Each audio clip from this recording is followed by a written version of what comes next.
Welcome to City Foodie Farm. Today we are gonna make kale chips. I don't know about you, but when I start the week, I need to make something healthy. And these are actually one of my family's favorite snacks. And honestly, I just don't make them enough.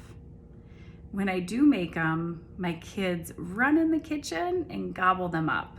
So they don't last long in our house.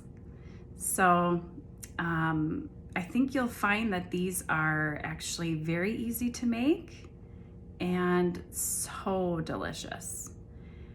Kale is actually one of my favorite things to grow in the garden. We grow a really cool variety called dinosaur kale, and the plant, we've had plants that have grown almost to my waist. And I'll try to share a picture at the end, but it's just, kale is so useful. You can use it, you can make kale chips like we're gonna make today. You can put it in smoothies, soups, you can even freeze it. I just love it. So let's get started. Okay guys, I got my kale ready. You just need a bunch like this or some out of your garden. We just need to wash it and destem it. Okay, if you're curious how to destem kale, this is the stem. So you just want to cut along here. I did destem this kale. I wanted to show you the size of the kale pieces. So you want to cut them to about this size. And preheat your oven to 350 if you haven't done that already.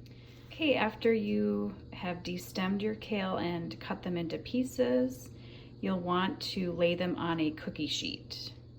Okay, now we are going to be drizzling it with olive oil.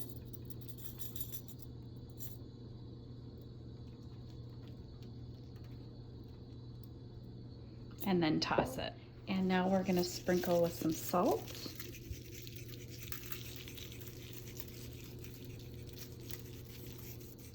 Okay, they're ready for the oven. Your oven should be set at 350 degrees, and we'll be cooking these for about 15 minutes. Okay, our kale chips are ready. I've already tried one, but listen to this. Listen to how crispy they are.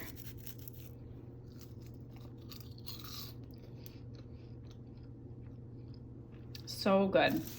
You will decide once you taste them if you've added enough salt.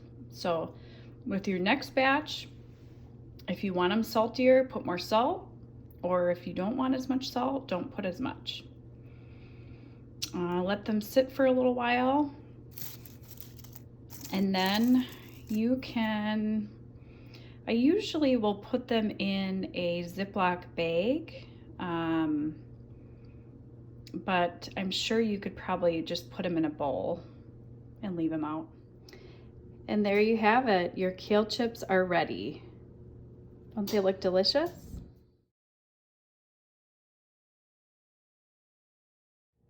Well, I hope you enjoyed this recipe, and comment below if you have tasted the kale chips and love them. I would love to hear from you. And for more videos, please subscribe, and I'll be making more recipes for you. Thank you.